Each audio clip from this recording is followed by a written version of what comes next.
Merhaba. Bugün sizlere adını tüm dünyaya altın harflerle yazdırmış, sadece bir model değil, aynı zamanda bir iş kadını, bir anne ve gerçek bir ikon olan Claudia Schiffer'in büyüleyici hikayesini anlatacağım.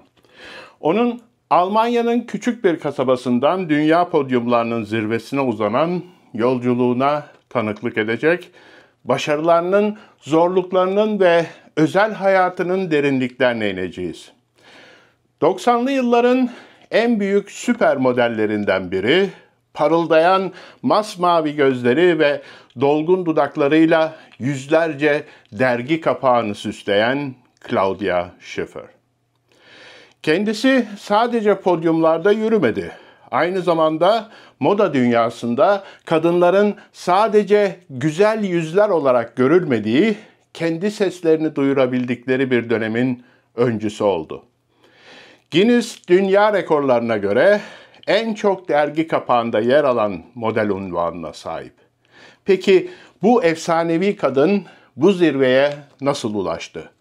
Gelin hikayenin en başından itibaren her türlü detayıyla öğrenelim.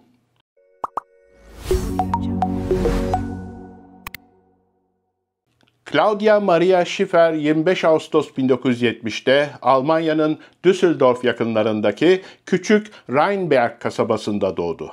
Babası Heinz Schiffer tanınmış bir avukat, annesi Gudrun ise ev hanımıydı. Claudia 3 kardeşin ortanca olanıydı. Çocukluğu oldukça sakin ve normal geçti. Arkadaşlarını ve hobilerini seven, derslerinde başarılı ama çekingen bir öğrenciydi. Hatta bacaklarının uzunluğu yüzünden okulda ördek lakabını bile almıştı. Küçük yaşlardan itibaren babasının izinden gitmeyi hayal ediyordu ve avukat olmak istiyordu.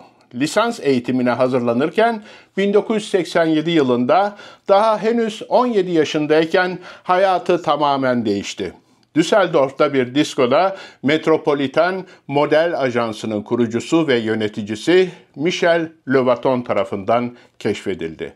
Bu teklif karşısında şaşkına dönse de okulu asarak Paris'e deneme çekimlerine gitmeye karar verdi. Ailesi, özellikle annesi bu kararı destekledi ve ilk başlarda Paris'te ona eşlik etti. Ancak bu yolculuk hiç de kolay olmadı. Küçük bir kasabadan gelen Claudia, Paris'in büyüklüğü karşısında şaşırmıştı. Metro sistemini bile bilmiyordu. Üstelik başlarda birçok ajans tarafından reddedildi. Çekingen bir kişiliğe sahip olması ve o dönemde ne Fransızca ne de İngilizce bilmesi işleri zorlaştırıyordu. Ancak inatçı kararlılığı ve yılmaz azmi sayesinde pes etmedi. Çok kez reddedildim ve bununla başa çıkmak zorundasınız diyordu. Şans eseri Fransız El dergisi ona bir fırsat verdi. Ressam Gilles Ben-Simon tarafından çekilen fotoğraflarıyla El dergisinin Fransız edisyonunun kapağında yer aldı. Bu kapak onun tanınmasını sağladı ve diğer moda editörleri, tasarımcılar ve fotoğrafçılar tarafından fark edilmesine olanak tanıdı. Bu Claudia'nın muhteşem yükselişinin sadece başlangıcıydı. 1989 yılında Guess Jeans'in başkanı Paul Marciano, Avrupa'da zaten bir sansasyon olan bu güzelliği keşfetti.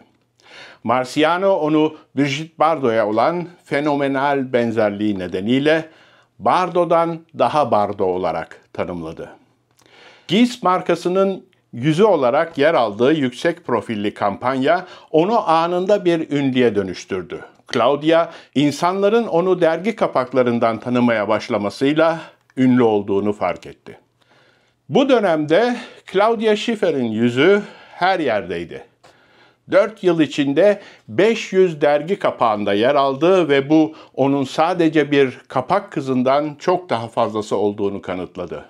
Ünlü Chanel tasarımcısı Karl Lagerfeld, Claudia'dan o kadar etkilendi ki daha önce hiç podyumda yürümemiş olmasına rağmen onu bir defilesine katılmaya ikna etti. Claudia defilelerde yürümeyi hiç istemediğini, çok gergin olduğunu ve nasıl yürüyeceğini bilmediğini itiraf etti. Ancak Lagerfeld onu çekingen bir gençten süper modele dönüştüren kişi oldu. Claudia, Versace, Valentino, Yves Saint Laurent, Armani, Dior, Louis Vuitton, Ralph Lauren gibi en büyük moda evleri için podyumlarda yürüdü.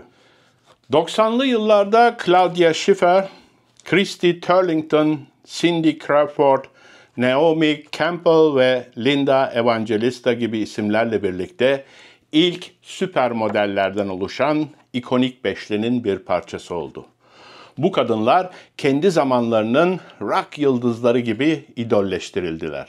Sadece lüks markalar için değil, Mango ve Accessorize gibi daha erişilebilir markaların da yüzü oldu. Claudia'nın kariyeri sadece podyumlarla sınırlı kalmadı. 1992'de Revlon'un yüzü olarak 100 yılın kozmetik anlaşmasını imzaladı.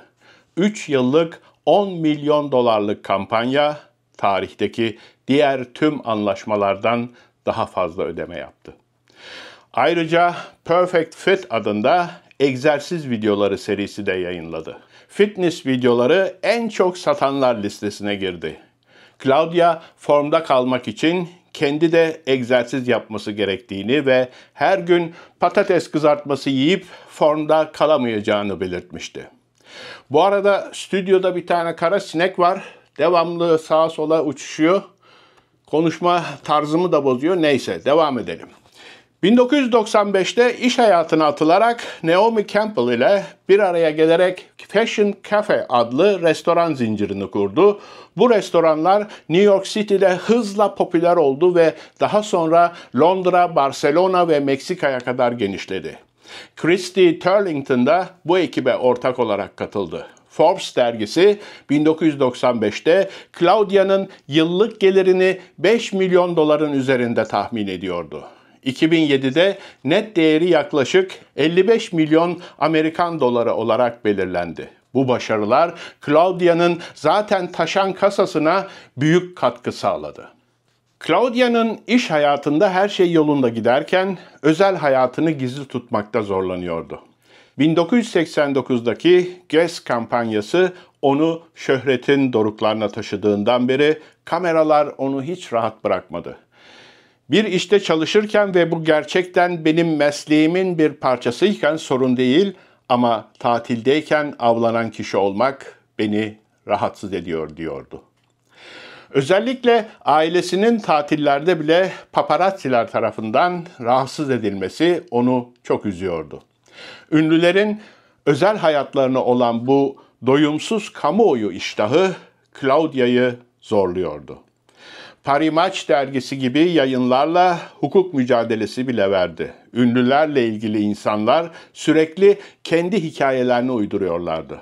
Claudia kalbini açıp samimi davrandığında daha sonra belki de bunu hiç söylememeliydim diye pişmanlık duyduğunu ifade ediyordu. Özel hayatını gizli tutmak özellikle 1993'te illüzyonist David Copperfield ile çıkmaya başladığında daha da önemli hale geldi. Copperfield, 15 Years of Magic adlı belgeselde Claudia'yı Almanya'daki bir şovunda sahneye davet ettiğini ve şovdan sonra uzun uzun konuştuklarını anlattı. İlişkileri manşetlere taşındı. İnsanlar bu ilişkinin bir tanıtım hilesi olup olmadığını sıkça sorguladılar. Claudia ise bunun gerçek bir ilişki olduğunu daima vurguladı. 5 yıllık ilişkileri boyunca Claudia Copperfield'in asistanı olarak sahneye çıktı ve onu ikiye bölme gibi illüzyonlarda rol aldı. Ancak 1999'da çelişen çalışma programlarını gerekçe göstererek nişanlarını bozdular. David Copperfield ile ayrıldıktan sonra sanat taciri Tim Jeffries ile kısa bir ilişki yaşadı. Ardından 25 Mayıs 2002'de İngiliz film yapımcısı ve yönetmen Matthew Vaughn ile evlendi. Çiftin Casper, Clementine ve Cosima adlarında 3 çocuğu oldu. Ailesiyle birlikte İngiltere'deki Tudor dönemi malikanesi Coldham Hall'da yaşıyorlar. Eşi Matthew'un Sir unvanı almasıyla birlikte Claudia Schiffer, Lady Vaughan unvanını da taşımakta. Claudia Schiffer, kariyerinin zirvesinde dünyanın en çok kazanan süper modeli olarak kabul ediliyordu. Ancak yeni nesil daha genç ve daha ucuz modellerin ortaya çıkmasıyla süper model çağının sonu tartışmaları da başlamıştı. Claudia, süper modellerle çalışamayız çünkü bütçemiz yok ya da modelin kendisi elbiseden daha çok dikkat çekiyor gibi yorumlar duyduğunu da ara sıra dile getiriyordu. Ancak hep bir kez adınızı duyurduğunuzda bunun bir avantaj olduğunu ve istediğinizi yapabileceğinizi savunuyordu. Claudia, modellik dışındaki ilgi alanlarını da geliştirdi. 1994'te Richie Rich filminde kişisel antrenör olarak sinema dünyasına adım attı. Daha sonra 1997'de The Blackout filminde başrol oynadı. Ayrıca Bon Jovi'nin ve Westlife'ın müzik videolarında da yer aldı. Moda tasarımcılığına da el atmıştı. 2011 yılında Paris Moda Haftası'nda kendi Kaşmir koleksiyonunu piyasaya sürdü. Tarzını sofistike gündeliklik olarak tanımlayan bu koleksiyon büyük beğeni topladı. 2012'de ise Guess markasının 30. yıl kutlamaları için yeniden markanın ikonik yüzü olarak poz verdi. Claudia Schiffer aynı zamanda bir hayırsever. 1997'den beri UNICEF'in iyi niyet elçisi olarak görev yapıyor. Meme Kanseri Koalisyonu'nun sözcülüğünü üstlendi ve takvimlerinden elde ettiği geliri pediatrik AIDS yardımına bağışladı. Make a Wish Vakfı için el kalıbı yaparak gelirini ağır hasta çocukların dileklerini gerçekleştirmek için bağışladı. Ayrıca Kate Moss, Linda Evangelista, Cindy Crawford ve Naomi Campbell ile birlikte hayvan hakları grubu PETA'nın Kürk karşıtı kampanyalarına katıldı ve hem podyumda hem de gerçek hayatta kürk giymeyi bıraktığını taahhüt etti. Hasbro'nun tasarladığı kendi Barbie bebeklerinin satış gelirlerinin bir kısmının uluslararası Kızılaç'a gitmesi için anlaşma yaptı. G8 zirvesi öncesinde dünyanın yoksullarına yardım etme konusunda Alman hükümetine baskı yapmak için konuştu. Davos'taki Dünya Ekonomik Forumu'nda moda endüstrisindeki ekolojik rasyonalizm eksikliği üzerine bir konuşma yaparak çevre sorunlarına olan derin bağlılığını gösterdi. Claudia'nın sağlıklı yaşam tarzı her zaman dikkat çekiciydi. Alkol ve sigara kullanmadığını, formda kalmak için egzersiz yapması gerektiğini belirtmişti. 50'li yaşlarında olmasına rağmen hala aynı ışıltı ve çekiciliğini korumasını organik ve sağlıklı yaşam tarzına bağlıyor. 2017 yılında kendi adını taşıyan 30 yıllık modellik kariyerine dönüp baktığı ve modacılar, fotoğrafçılar ve diğer modellerin katkılarıyla oluşturulmuş bir kitap yayınladı. 2021'de ise Düsseldorf'taki Kunstpalast Müzesi'nde 90'lı yılların süper modelleri, moda editörleri, fotoğrafçıları ve tasarımcıların eserlerini sergilediği bir fotoğraf sergisinin küratörlüğünü de yaptı. Claudia Schiffer'in hikayesi sadece bir güzellik ikonunun değil, aynı zamanda azim, disiplin ve cesaretin hikayesidir. Küçük bir kasabadan çıkarak Paris'e, bilinmeyene doğru bir yolculuğa çıktı, podyumları fethetti, moda endüstrisinin en kazançlı anlaşmalarına imza attı. O sadece bir yüz değildi, kendi işini kurdu, hayır kurumlarına destek verdi ve endüstrideki kötü eğilimlere karşı sesini yükseltti. Günümüzde Instagram gibi sosyal medya platformlarında da aktif. Eski defilelerinden ve kampanyalarından giysilerini kullanarak vintage fotoğraf çekimleri yaparak medyumu akıllıca kullanıyor.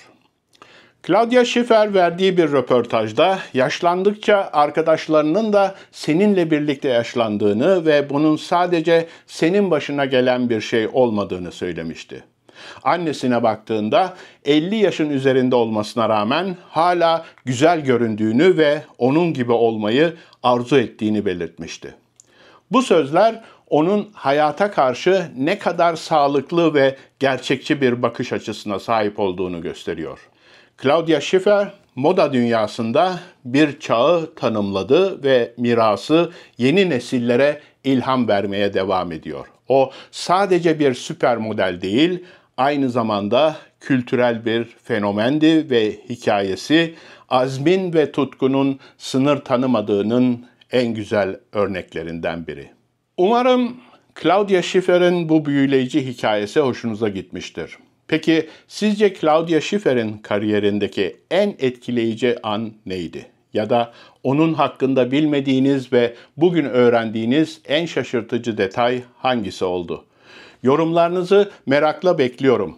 Eğer bu videoyu beğendiyseniz beğen tuşuna basmayı, kanalımıza abone olmayı ve bildirim ayarlarını açmayı unutmayın. Böylece History Media'nın yeni içeriklerinden anında haberdar olabilirsiniz. Bir sonraki videoda görüşmek üzere. Kendinize iyi bakın. Hoşça kalın.